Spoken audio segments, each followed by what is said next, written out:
Question, Matt. So you've got this additional item down as 2.0. Yes. So Let me just is adopt the agenda, or should it be 3.0? Or when are we doing it? Let's just do it right after adopting the agenda, and if you want, I'll read it. Okay. Swear him in, okay? Okay. Yeah, that'd be great.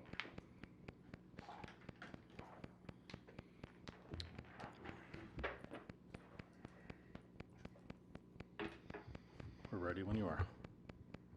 Okay, let's call the July 21, 2025. I call the EDA meeting to order. First item, 2.0, we've got an oath of office. Are we? Yeah, if you want to adopt the agenda with this, and then I'll. I'd move to adopt the agenda with okay, the we're additional. doing that first. All right. Second. All in favor? Aye. Aye. Motion carries. All right, then we'll go to item 3, new item 3.0, where we've got. Because they have to do the oath of office. Yep. Pardon me? Yeah, Madam Chair and Commissioners, at the May 12th, 2025 meeting, the Council approved an amendment to the enabling resolution of the East Bethel EDA. The amendment will transition the EDA membership over to elected officials as the current membership terms expire. The membership has been modified by appointing council members to the vacant EDA authority seats, and the net result will be modifying a 7-member authority to a 5-member authority once all the terms have expired and council members have been appointed. Catherine Landcrane recently resigned from her term as EDA member. I want to thank you for her service. And the last remaining city council member, Jim Smith, will then assume her position and will need to be sworn in this evening. So, Commissioner Smith, if you'll raise your right hand. I, Jim Smith, do solemnly swear to support. I, Jim Smith, do solemnly swear to support The Constitution of the United States. the Constitution of the United States, The Constitution of the State of Minnesota. the Constitution of the State of Minnesota, And to discharge faithfully the duties as a member and to discharge faithfully in the duties as a member of the City of East Bethel Economic Development Authority of the City of East Bethel Economic Development Authority in the County of Anoka and the State of Minnesota in the County of Anoka in the State of Minnesota to the best of my judgment and ability, so help me God. to the best of my judgment and ability, so help me God. Congratulations. Thank you. And what we'll have you do then is sign that, and we'll notarize that and keep that on file for the record. Okay. All right, and then revised item 4/5.0, City Council report. No, 3. No, You have meeting to- minutes. The meeting minutes. Oh, I'm sorry, I'm skipping ahead. You're throwing me all off. Okay, item 3/4, approve the May 19th, 2025 EDA meeting minutes. I'll make a Any motion to approve questions? the- No? I'll make a motion to approve the Okay. May 19th EDA meeting minutes. Do I have a second? I'll second. All right, all in favor? Aye. Opposed? All right, we're approved on the meeting minutes. All right, now we are to the City Council report. Madam Chair and Commissioners, just want to give a quick update. This has to do with the budget. We have gone through the process of meeting with all the department heads and coming up with their needs for 2026, and we are looking at right now an increase of 3.8% to the budget for 2026. I think you'll be seeing probably double digits for a lot of communities out there. I think 3.6, we've kind of hovered in that 3 range in the past historically. And I know our department heads have done a great job of identifying needs and wants and making sure that they're asking for the things they absolutely need, and we're managing those dollars well. The accounts that we have are healthy, and they're being well managed by Mike, and we appreciate his hard work on that. And so what's going to happen now is going forward in September, we will have the preliminary budget approval. And once that happens, then you can lower it, you cannot increase it. And then your final budget approvals in November, and then you move into 2026 and actual use of that budget. So anyways, stand for questions on that. Otherwise, just a quick update unless anyone else has updates. Any main items that were causes for increases, or was it pretty much across the board?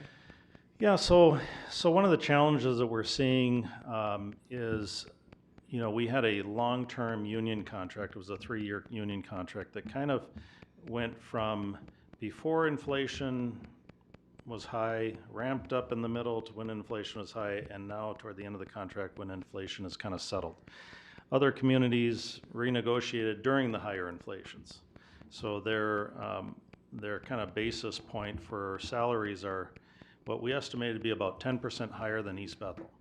And so the scenario that creates is then a competitive scenario where people say, well, if it's the same job here as it is next door, whatever, pick your community, you know, and that means X amount of dollars, that's now an incentive to possibly leave, you know, the employment of East Bethel. What happens then is you need to fill that position, you go out into the market's paying that higher wage, you pay that higher wage anyways to get somebody in. They're not trained, you know, you have to then go through the whole training process. And so that was one of the drivers this year. The union contract that was negotiated was an 8% this year, 3% next year, and 3% the following year. And that's consistent. We're hearing a lot of 5, 5, and 5s out there right now. So it's consistent with what I'm hearing other negotiated union contracts are coming in at. I think the sheriff's office was 5, 5, and 4, maybe it might have been 5 as well.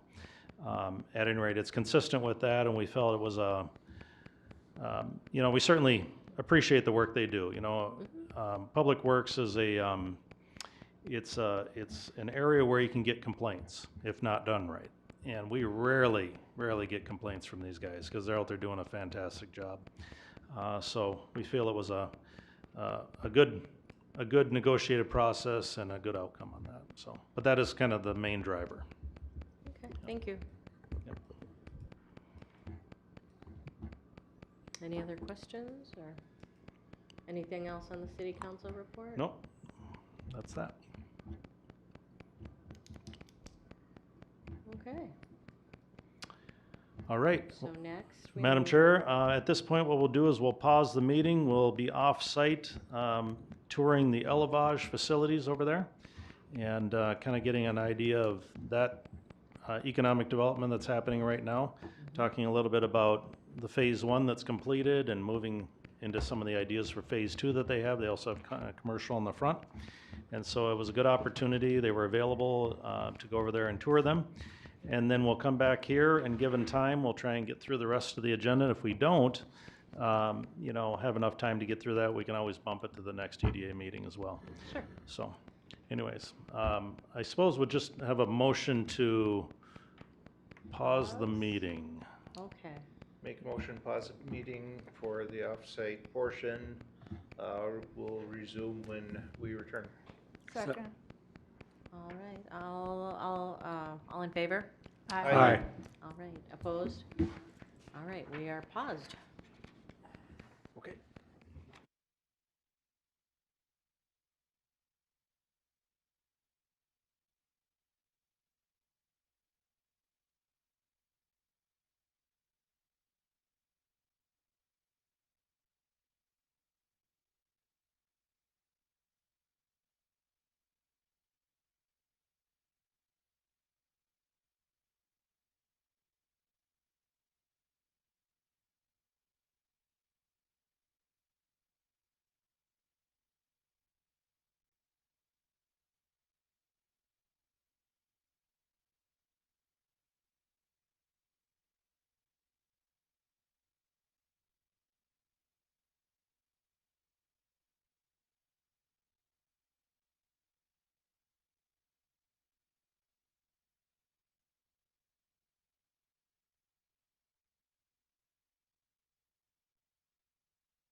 I'll make a motion to resume the July, what's the date, the 14th? 21st. 21st EDA meeting. Second. All in favor? Aye. Aye. Opposed? All right, we are resumed. So agenda item number 6, update on the 1345 Sims property.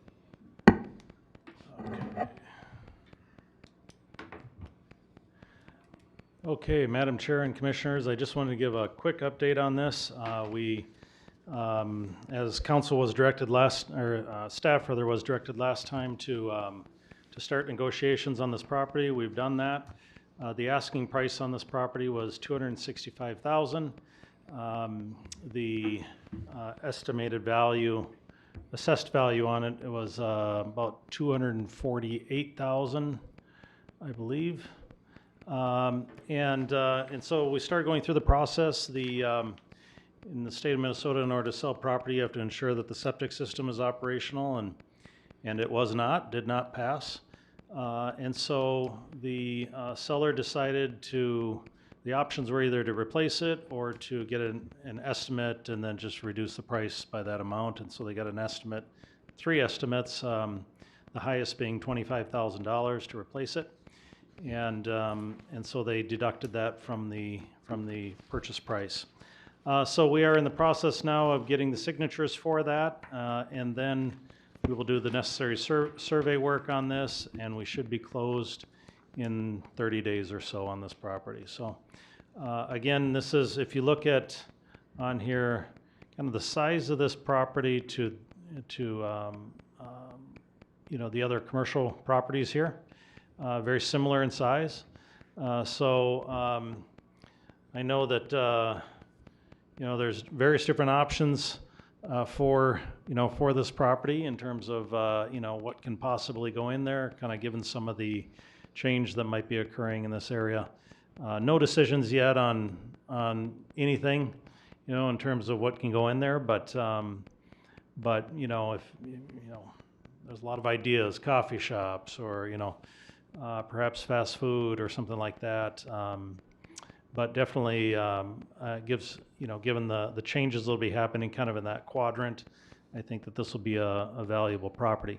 So essentially the house that is on there then would not be functional without a working septic system. The city can replace that septic system if we'd like, or we can demo the house and raise the property and make it pad ready for any sort of project that could be coming. So just want to give you a quick update on that if there are any questions. So is the city actually purchasing it? Yes. Yep. Did council direct that? Yes. It was direction to proceed with the negotiation on that, yeah. I think we voted on it. And do you know what meeting that was at? I don't have the meeting date right off the top. Okay, could you look into that and Yep. send me an email? Yep. So listing price minus the cost of the sewer. Okay. Okay.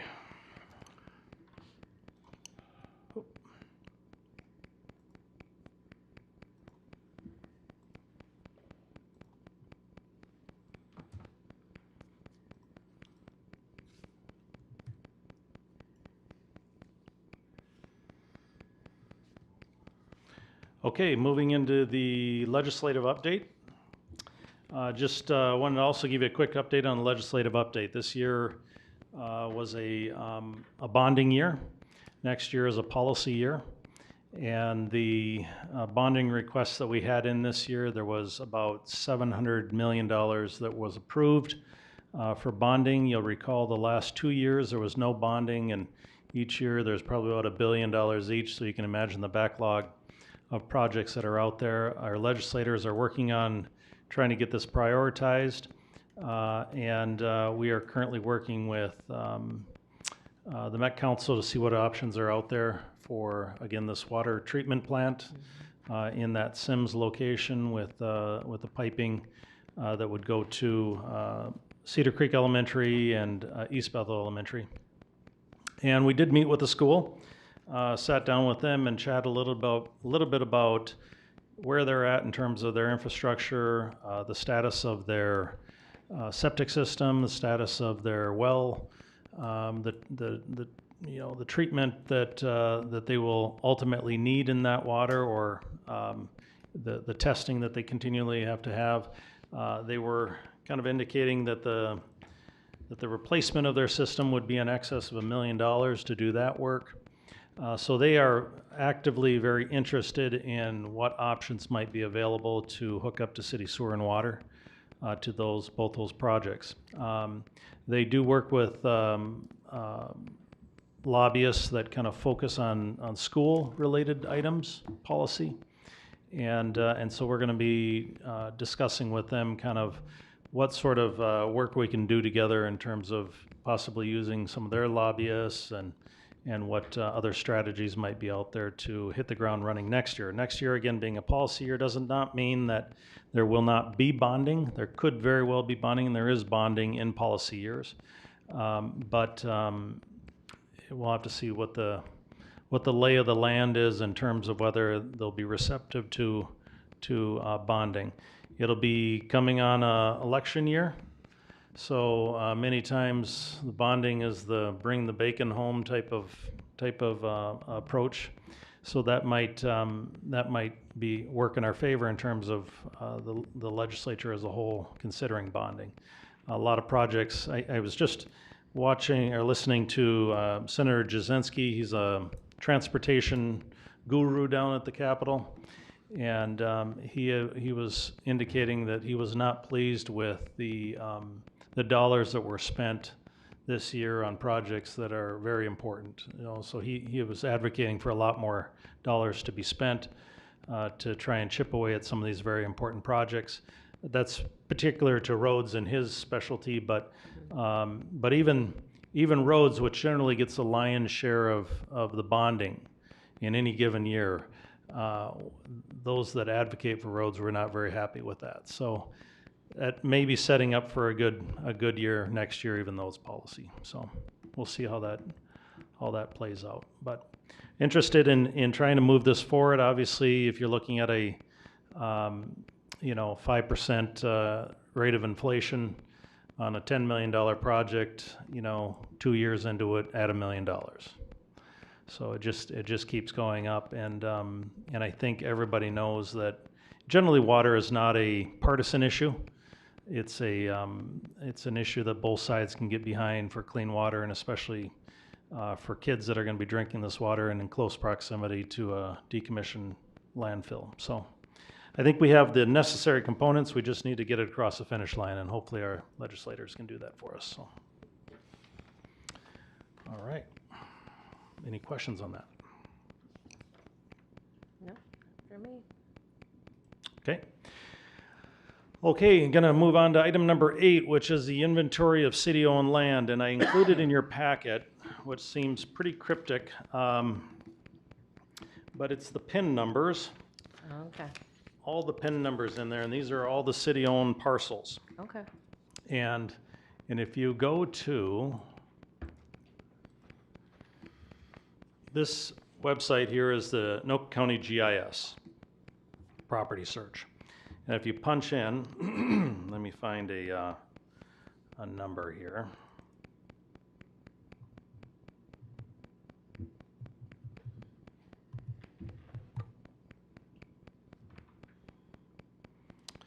Punch in one of the numbers on this sheet, you get no results. Let me punch it in correctly, unless I did that.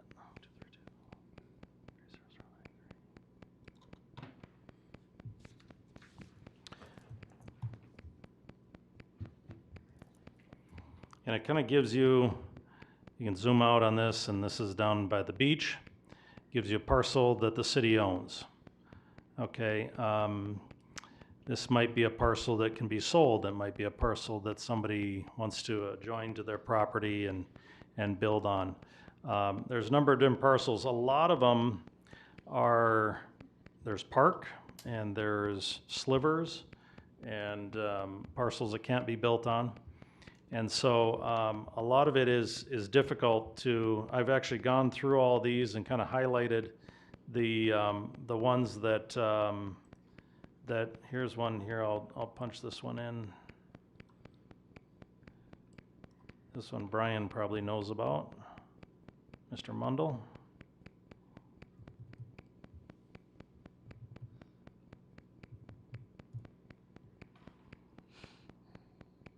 Oh my goodness. What do we got here?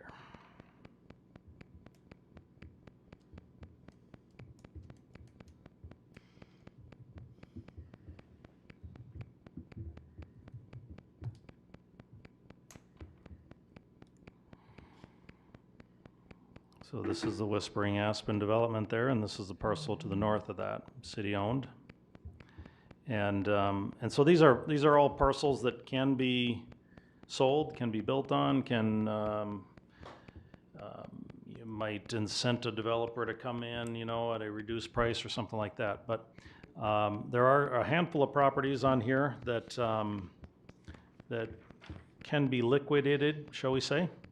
And the rest, if it's lowland or swamp, or if it's parkland, obviously you can't. Highway 65 frontage, you know, there's maybe a sliver by Quick Trip and that. You can't obviously build on that, but the city owns that.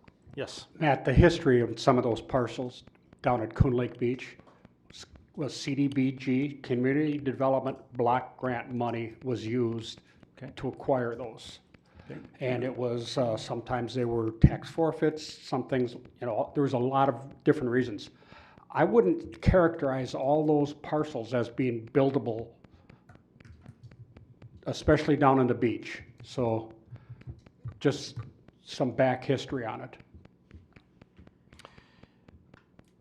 Yeah, I wouldn't say that they all are, but it might be, you know, The idea, something where, the idea was that if someone was having a failing septic system down there, right. and if they abutted one of those parcels, the city would enable them to basically buy it for cost so that they could then put in a septic system or build a bigger house or whatever. It was, we just saw it as a fact that essentially it was, what's your term for it, other people's money?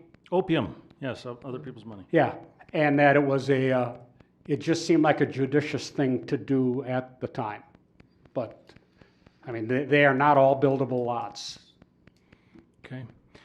This parcel over here on Jackson Street, you'll see a lot of this is lowland here, obviously. You got a property up here, and perhaps this is buildable here. I'm not sure. Difficult to tell from the aerial, but it's these type of parcels that are in city ownership right now, and could very well be something that could be marketed. Is that city or county owned? This will be city owned, I believe. Yes. City of East Bethel. Okay.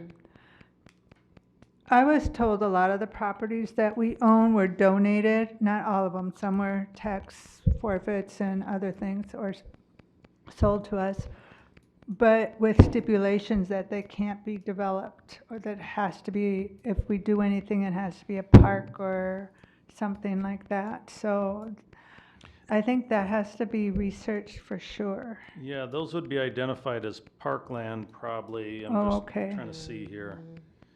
I'll give you another one here that's Taylor Street.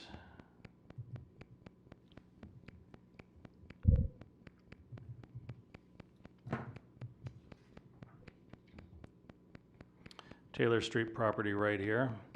We've gotten a lot of interest in there. There's city sewer and water that can connect to this property. And there was David Wills was interested in putting homes in here, senior type of homes, single level, and then they can go into the senior living and utilize other options in the vicinity. So these type of properties are valuable. This is, parcel that's valued at $300,000 to $500,000, somewhere in there. And so we're currently working with him a little bit. I think he's the primary person interested in that parcel right now, and this is Nexus down here.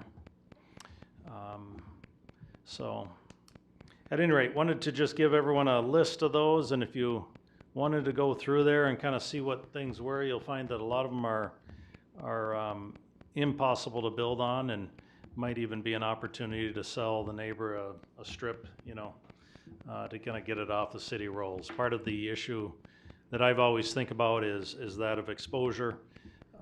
If somebody gets hurt on that parcel, you know, and now all of a sudden the city is named in a potential lawsuit, and of course everybody likes to go on other people's land that no one, you know, controls, type of thing. So it can be a little bit of a risk, but at any rate, it's as you can see, it's a lengthy.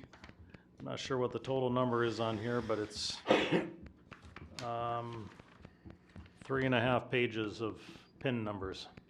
So quite a few properties out there. Interesting. Do we have a value on this stuff? There is. If you go into, like this one here, if you go into tax link, and go into property values, this would be your assessed value. The county admits that assessed value is a little higher. It's probably close to this.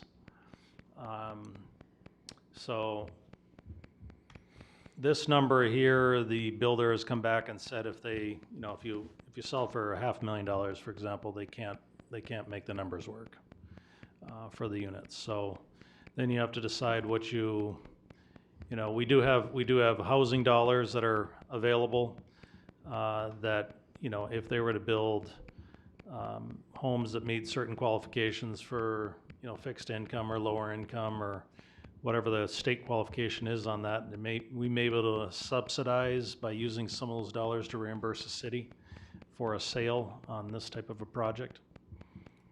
But yeah, if you go into the tax property values, you can find out what the value is on those. Has somebody put a total value on this list yet? On this list? Yeah. No. No? No. I'll put one up. I'll actually do another one here, and we'll see where we at here. We'll see if they have this strip, if there's any value on it.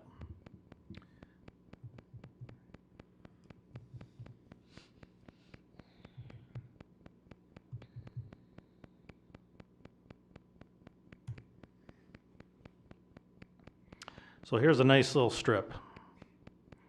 Can't do anything with that, obviously. But if you go to the tax link,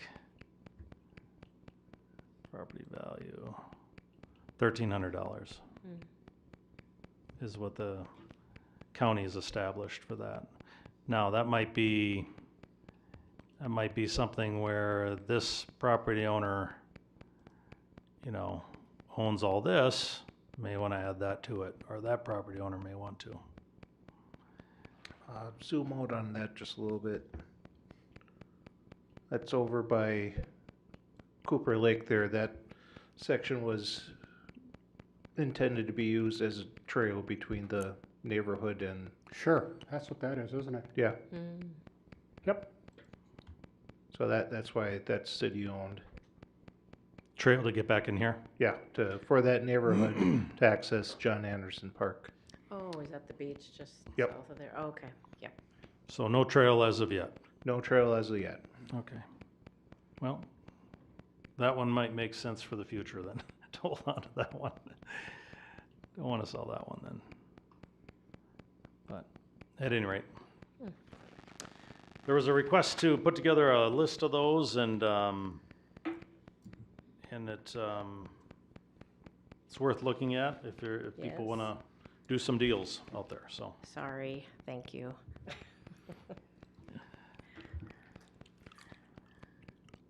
Ideally, someday, it would be great to have a map that goes to all of those, but that's, you know. We can try and highlight them all, maybe. Yeah. Okay, housing report, if you're ready for that. That was interesting. Housing report, I apologize for the size of it. As you can see, it's quite a few pages. This was the housing report that was put together by Anoka County, and it's consistent kind of with the Met Council population estimate reports that come out in 2024. The housing units in East Bethel were 4,683.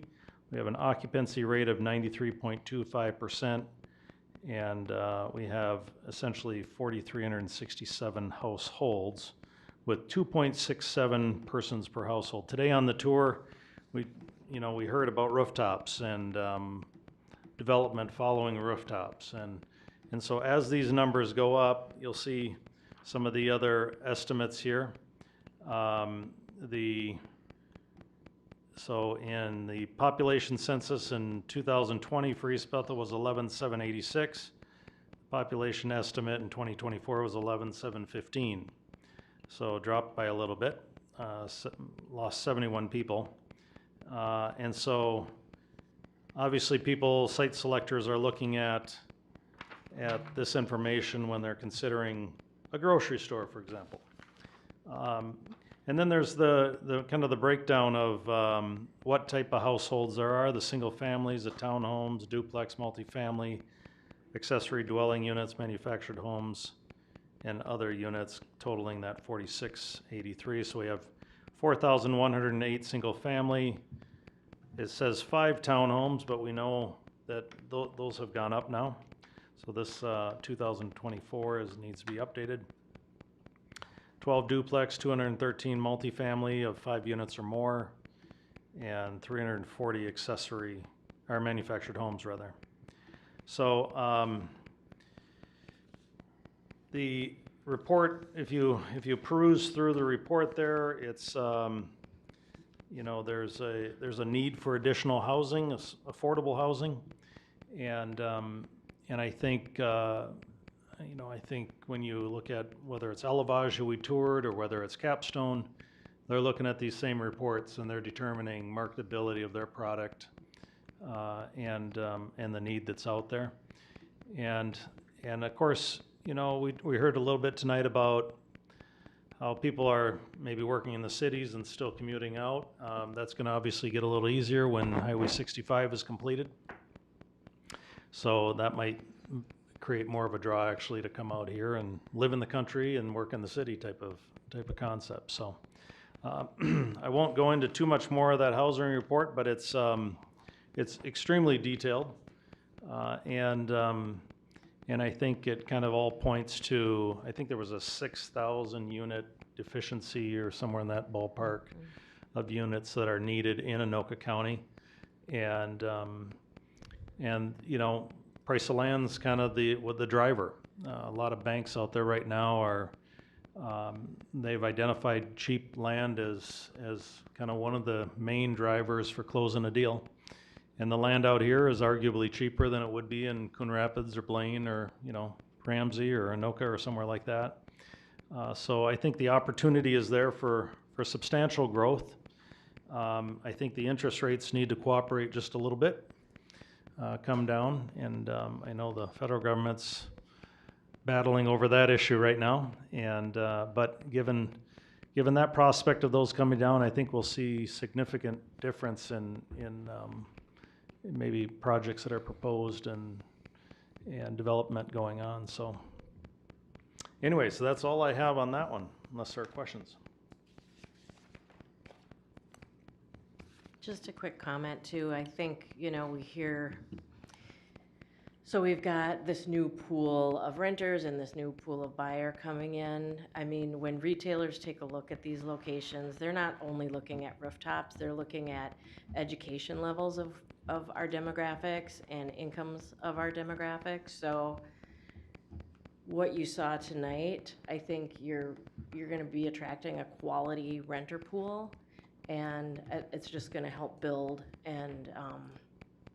more to what we've been looking for.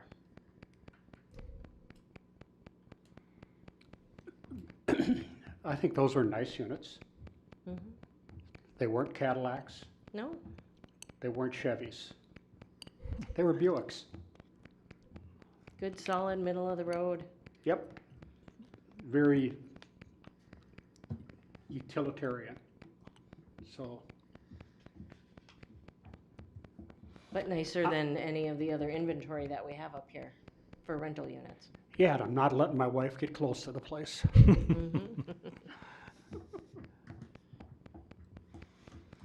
Like I have a say on it.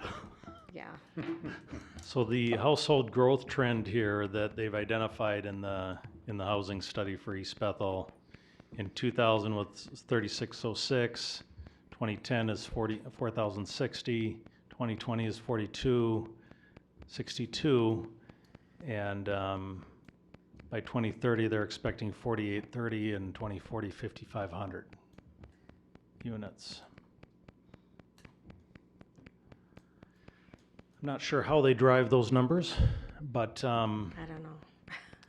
but I think there's probably an average growth, you know, that they can attribute to it, and then if there's any outstanding reasons why the attraction would come here, I think if you factor in Highway 65, it's a wild card. I mean, it's going to benefit you more so than you would have thought, just for ease of getting out here. People congested before may not have wanted to drive this far out, but now that it's easier to get out here, they don't have an issue with that. But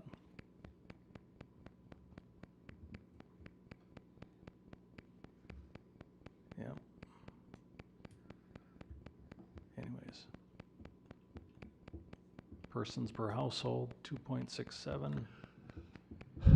When you, Artie, and Matt, when you met with the school district, did they have any projections on what they anticipated for future student needs that they were looking at all? Did that come up at all? Karsten say anything about that? They were gonna get us something. They were gonna get us something. Okay. Like if you go to like page 217, Matt, that gives us the demand summary and recommendations for East Bethel.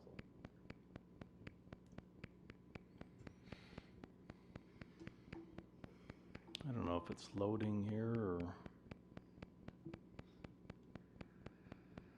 Yeah, it takes a while to get to it. What does it say in particular there? Well, it's got the recommendations, and then the next page has your housing, rental, and senior housing. Just general projected demand for housing units that we'll need 2023 to 2030.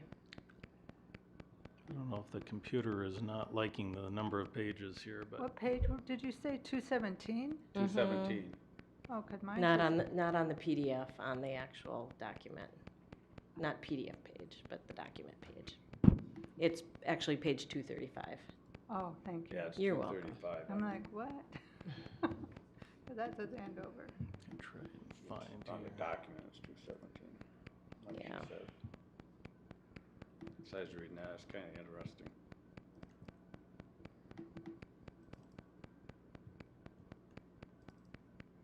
Lost it completely, huh? Well, I'm in a different area here. I'm trying to.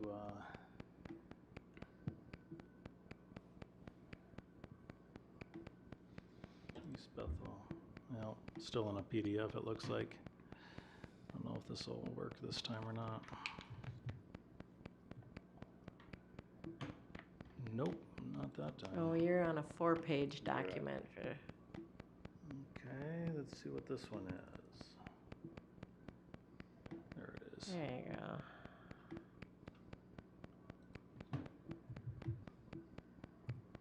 There we go. Go forward further, it's actually 235 on. the Oh, number. 235. There it is. Or it should, it has a yellow load to it. Lakes, yeah. You might get faster to it the other way. Linwood. No, you're going past it. Too far? Yep, it's in alphabetical order. Oh, I see. Okay. Should be. Bless you. Lexington. Should be just, Fort Fridley. Getting there. Ham Lake.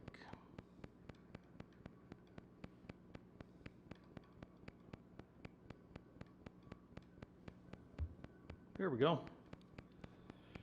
Yeah, so you got top paragraph pretty much for your recommendations. And then it shows you the sheet there, and then the next page will show you your housing for sale, rental, and senior.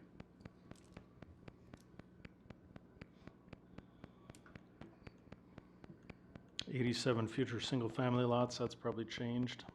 Yeah, that's what I mean, I don't know when this was actually documented.